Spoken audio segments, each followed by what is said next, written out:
ઓમ નમો નારાયણ. શિવશક્તિ આશ્રમ અમદાવાદ કેન્દ્ર, સ્વામી શૈલેશ્વરાનંદ, પરમ પૂજ્ય ગુરુ પરમહંસ શંકરાચાર્ય સ્વામી શ્રી સત્યમિત્રાનંદ ગિરિજી, ભારત માતા મંદિર, હરિદ્વાર. આશ્રમના ભક્ત પરિવારમાં માણસાઈના દીવાની આધ્યાત્મિક જ્યોત જગાવતી સંકલિત વ્યાખ્યાનમાળા. માનવના વ્યવહારિક, સાંસારિક, આધ્યાત્મિક ઉત્કર્ષ માટેના પ્રસંગોને શાબ્દિક વાચા આપવાનો નાનકડો નમ્ર પ્રયાસ. દરેક કથામૃતમાં આવતા વિષયો માટે ઋષિમુનિઓ, ધર્મગ્રંથો, સંતો, મહાન વિચારકો, લેખકો, કવિઓ તથા આપ સૌ શ્રોતાજનોનો આભારી છું, ઋણી છું. આજના કથામૃતનો વિષય છે પરમ સમીપે તું, ભાગ બીજો. ભાગ પહેલો જોયો આપણે. ભાગ બીજામાં શાંતિ કેવી રીતે મળશે, અહંકાર મમતાની વાત કરી. તો અહંકાર મમતા વધારીને અશાંતિ તમે સ્વયં પોતે જ પેદા કરો છો. જેટલી અહમતા મમતા વધારે એટલી અશાંતિ પણ વધારે. અને અહંકાર મમતાનો જ્યાં ત્યાગ કર્યો કે તમને શાંતિ મળવાની શરૂઆત થઈ જશે. ત્યાગા શાંતિરંતરમ, ગીતાના 12મા અધ્યાયમાં કીધું છે. સાવ સીધી ને સરળ વાત છે. વ્યવહારમાં કહી દો કે જમીન, મકાન, સ્ત્રી, પુત્ર, પરિવાર અમારા છે, પરંતુ અંદરથી એમાં મમતા અને આસક્તિ ન રાખો. એક પ્રસંગ છે. એકવાર એક સંત નગરમાં ભિક્ષા કરીને એક બાગમાં બેસી ગયા. ત્યારે સાંજે રાજા ત્યાં આવ્યા અને આ સંતને પૂછે છે કે આપ અહીંયા કેમ બેઠા છો? કોઈ ધર્મશાળા કે આશ્રય સ્થાનમાં જવું જોઈએ. સંત કહે છે કે આ પણ ધર્મશાળા જ છે ને. રાજાએ કહ્યું, આ તો મારી કોઠી છે, મારું રહેઠાણ છે, એનો આ બગીચો છે, બાગબાન છે, ઉદ્યાન છે. સંત બોલ્યા, સારું છે, તમારી કોઠી રહેઠાણ છે, પણ તમારા પહેલાં કોણ રહેતું હતું? રાજાએ કહ્યું કે મારા પિતાજી રહેતા હતા. એમના પહેલાં કોણ રહેતું હતું? રાજા બોલે છે કે મારા દાદાજી રહેતા હતા, અને અમે તો પેઢીઓથી અહીં રહેતા આવ્યા છીએ. સંતે કહ્યું, શું તમે સદા આમાં રહેવાના છો? રાજા બોલ્યા, જ્યાં સુધી જીવીએ છીએ ત્યાં સુધી અમે રહીશું, પછી અમારા પુત્રો રહેશે. સંતે ટકોર કરી, તો પછી ધર્મશાળા કોને કહેવાય? એક આવ્યો એક ગયો, આવું જ તો ધર્મશાળામાં થાય છે ને. વ્યક્તિ, વસ્તુ, પદાર્થ જે કાંઈ મળે છે તેમનો સદુપયોગ કરવાનો છે, તેમના પર અધિકાર કરવાનો નથી. કબીરદાસજીએ શરીરને ચાદર માની છે, અને ચાદર માનીને તો કહ્યું છે, કબીરા ચાદર હૈ જીની, સદા રામ રસ ભીની. અને છેલ્લે શું કહે છે? 9-10 માસ બુનતા લાગ્યા, મૂર્ખ મેલી કીની, દાસ કબીર જુગતી સે ઓઢી, જ્યોં કી ત્યોં ધરદીની. આનો અર્થ શું છે? શરીરમાં મારાપણું અને હુંપણું કરવાનું જ નથી. એનો સદુપયોગ પોતાના કલ્યાણને માટે કરવાનો છે.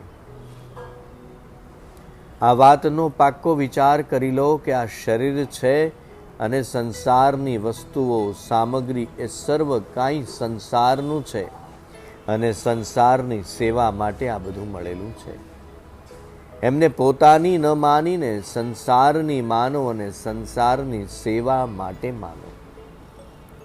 આથી વસ્તુઓનો સદુપયોગ થશે, પરંતુ પોતાની અને પોતાને માટે માનશો તો વસ્તુઓનો દુરુપયોગ થશે, અને દુરુપયોગનો આપણે દંડ ભોગવવો પડશે. એમને પોતાના માનવાથી લાભ તો કોઈ થવાનો નથી, અને હાનિ કોઈ પણ પ્રકારની બાકી રહેવાની નથી.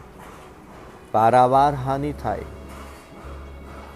આ વસ્તુઓ પર પોતાનો અધિકાર જમાવવો, કબજો કરવો, એ તો બેઈમાની છે, અને આને જ તો બંધન કીધું છે. આ બધું જ ઈશ્વરનું છે, ભગવાનનું છે, સંસારનું છે, પ્રકૃતિનું છે. જેનું છે એનું માનો, એ જ તો મુક્તિ છે. ભક્તિ યોગમાં બધું જ ઈશ્વરનું છે, કર્મયોગમાં સંસારનું છે અને જ્ઞાન યોગમાં બધું જ પ્રકૃતિનું છે. ફરીથી સમજજો, ભક્તિ યોગમાં બધું જ ઈશ્વરનું છે, ભગવાનનું છે. કર્મયોગમાં છો તો આ બધું જ સંસારનું છે અને જ્ઞાન યોગમાં આ સમગ્ર પ્રકૃતિનું છે. તેથી આ સર્વને સ્વયંનું અને સ્વયં માટે છે એવું ન માનો. એક બીજી વાત એ છે કે આપણે આ શરીર તથા વસ્તુઓથી સુખ લેવા ઈચ્છીએ છીએ, પરંતુ આ માનવ શરીર તથા એની સામગ્રી સુખ તથા ભોગ માટે મળી જ નથી. એહી તન કર ફલ વિષયન ભાઈ, આ જીવન તો બીજાને સુખ આપવા માટે તથા બીજાઓની સેવા માટે મળ્યું છે.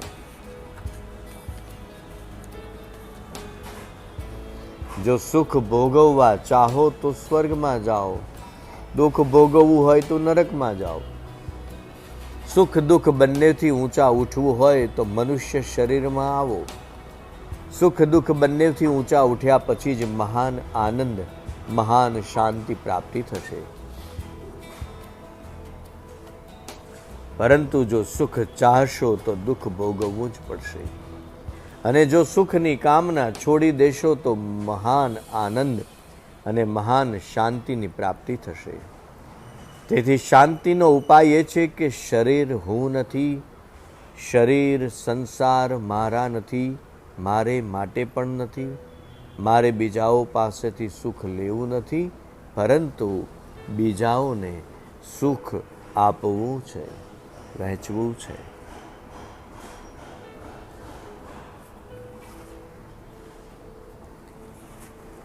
એક પ્રસંગ, એક માણસ કોઈ સંત પાસે ગયો અને તેમને કહે છે, હે સ્વામી, મને તમારો ચેલો બનાવો.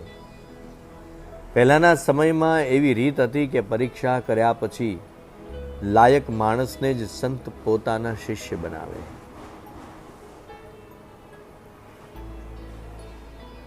લાયક અધિકારીને જ તેઓ એ શક્તિ પ્રમાણે તેમનાથી જીરવાય તેટલી શક્તિ આપતા, ઉપદેશ આપતા, જ્ઞાન આપતા અને શિષ્ય બનાવતા. શિષ્ય થવા આવનાર માણસની પરીક્ષા કરવા માટે તે સંતે કહ્યું કે આ કબૂતર લઈ જા અને કોઈ પણ ન દેખે એવે ઠેકાણે તેને મારીને લાવજે. આ પછી તને હું ગુરુ મંત્ર આપું. તારે શિષ્ય બનવું છે ને? પેલા આવનાર માણસે હા પાડી કે સારું, આપની આજ્ઞા શિરોમાન્ય. તે માણસ ત્યાંથી કબૂતરને લઈને ચાલી નીકળે છે. ત્યાર પછી રસ્તામાં તેને વિચાર આવે છે કે આવા ભલા સંતને આવી કુબુદ્ધિ કેમ સૂઝી હશે? આ નિર્દોષ કબૂતરે એમનું શું બગાડ્યું હશે કે એને મારી નાખવાનું કહે છે? મારાથી એ પાપનું કામ કેમ બને? આમ વિચાર કરતો કરતો તે એકાંત જંગલમાં જાય છે. જંગલમાં જઈને આજુબાજુ જોવા લાગે છે. ત્યાં કોઈ માણસ દેખાયું નહીં, પણ પશુ પક્ષી નજરે પડેલા. એટલે ત્યાંથી જ પણ જરા વધારે દૂર ગયો. ત્યાં પંખીઓ પણ નહોતા, પણ જમીન ઉપર કીડીઓ ફરતી હતી. ત્યાંથી પણ થોડે દૂર ગયો તો ત્યાં કીડીઓ પણ નહોતી, પણ ઝાડની ડાળીઓ હાલતી હતી અને જાણે કબૂતરને મારવાની ના પાડતી હોય તેવી દેખાતી હતી. ત્યાંથી આગળ ઉજ્જડ મેદાનમાં જ્યાં ઝાડ પણ નહોતું ત્યાં ગયો અને કબૂતરને મારવાનો વિચાર કરે છે. એટલામાં આકાશ તરફ જોતા સૂરજ નજરે પડે છે. ત્યારે તેણે વિચાર કર્યો કે મહારાજે તો એમ કહ્યું છે કે જ્યાં કોઈ પણ ન દેખે ત્યાં મારવું, પણ જ્યાં મારા પાપને કોઈ પણ ન દેખે એવી જગ્યા તો દેખાતી નથી.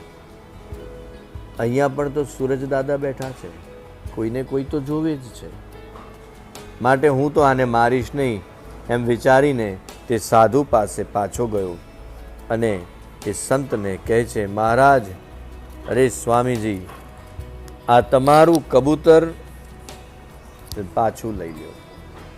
શિષ્ય ન બનાવો તો તમારી મરજી, પણ મારાથી કાંઈ એને મરાશે નહીં. કારણ કે તમે કહ્યું હતું કે કોઈ ન દેખે ત્યાં એને મારવું, પણ કોઈ ન દેખે એવી દુનિયામાં જગ્યા જ ક્યાં છે? બહુ જ એકાંતમાં કે જ્યાં કોઈ પણ જીવજંતુ કે ઝાડપાન પણ ન હોય ત્યાં પણ પૃથ્વીમાં તો દેખે જ છે. એ પૃથ્વી માતા તો જોઈ જ રહ્યા છે. દિવસ હોય તો સૂરજ દાદા દેખે છે, રાત્રિ હોય તો ચંદ્રમા દેખે છે, તારા દેખે છે, અને કદી અંધારું હોય તો પણ આપણે જેને મારીએ તેનો જીવ તો દેખે છે ને. આપણો આત્મા દેખે છે અને આખી દુનિયાની કુલ વાતો જાણનાર સર્વજ્ઞ પરમાત્મા તો દેખે છે. માટે મારાથી એને મારવાનું બનશે નહીં. આ સાંભળીને સંત ઊભા થઈ ગયા. શાબાશ બેટા, હવે તું હરિનો શિષ્ય થવાને લાયક છે, હરિનો દાસ થવાને લાયક છે, હરિની હજુરમાં જવાને લાયક છે. હવે ઈશ્વરી જ્ઞાનના દરવાજા તારા માટે ખુલ્લા છે. જે એવી રીતે પ્રભુનું સર્વવ્યાપકપણું સમજે તે પાપથી બચી શકે છે. તારી પરીક્ષાને માટે જ મેં આ ઉપાય કર્યો હતો. જો એ પક્ષીને તે મારી નાખ્યું હોત તો હું એને મારા આશ્રમમાં ઊભો ન રહેવા દેત. કારણ કે જે એકાંત સમજીને નાનું અમથું પણ પાપ કરે તે બીજું મોટું પાપ નહીં કરે એની શું ખાતરી? બેટા, આ દાખલાથી તું ધ્યાનમાં રાખજે કે આપણા પાપ છુપાવી શકાય એવી આ દુનિયામાં કોઈ પણ જગ્યા નથી. માટે કદી જરા પણ પાપ ન થાય ને સદાય સર્વશક્તિમાન ઈશ્વરનું સ્મરણ થયા કરે એવું કરજે. હવે તું મારી દીક્ષાને લાયક છે. અસ્તુ શુભમ ભવતુ.